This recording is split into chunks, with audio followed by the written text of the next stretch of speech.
रायगडावरील छत्रपती शिवाजी महाराजांच्या समाधीसमोरील तुटलेल्या लाकडी बॅरिकेडची प्रशासनाने रातोरात दुरुस्ती केली आहे। मनसे अध्यक्ष राज ठाकरे उद्या 9 मार्च रोजी रायगड भेटीवर येत असून या दौऱ्यात ते प्रशासनाचा पंचनामा करतील या भीतीने पुरातत्व विभाग आणि रायगड प्राधिकरण खडबडून जागे झाल्याचे पाहायला मिळत आहे। स्वराज्याची राजधानी असलेल्या किल्ले रायगडावर महाराजांच्या समाधीसमोर सुरक्षेसाठी लावण्यात आलेल्या लाकडी बॅरिकेड्सला मोठे तडे गेले होते।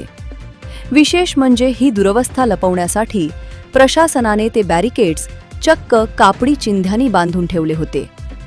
हा प्रकार प्रसार माध्यमातून समोर आल्यानंतर शिवप्रेमींमधून तीव्र संताप व्यक्त करण्यात आला।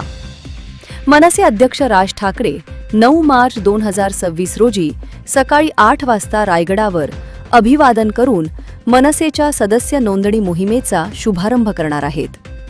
या भेटीदरम्यान राज ठाकरे गडावरील निकृष्ट कामांवरून आणि प्रशासनाच्या निष्काळजीपणावरून महायुती सरकारसह पुरातत्व विभागाचे वाभाडे काढणार अशी चर्चा रंगली होती। राज ठाकरेंचा रोख लक्षात घेताच प्राधिकरणाने तातडीने हालचाली करत तुटलेल्या बॅरिकेड्सची डागडुजी पूर्ण केली। रायगड प्राधिकरणाने गडावर आतापर्यंत सुमारे 600 कोटी रुपये खर्च केले असल्याचा दावा केला जातो। मात्र इतक्या मोठ्या निधीनंतरही शिवसमाधीसारख्या संवेदनशील ठिकाणी चिंध्या बांधण्याची वेळ का येते असा प्रश्न उपस्थित केला जात आहे।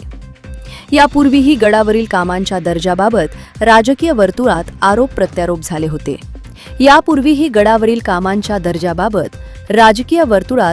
प्रत्यारोप झाले होते। युनेस्कोच्या वारसा यादीत स्थान मिळवण्यासाठी निकषांची काटेकोर अंमलबजावणी करा असा सल्ला राज ठाकरेंनी यापूर्वीच सरकारला दिला होता। मात्र प्रत्यक्षातील परिस्थिती पाहून प्रशासनाच्या कार्यक्षमतेवर आता प्रश्नचिन्ह उपस्थित होत आहे। जनोदयकरिता मिलिंद माने, महाड।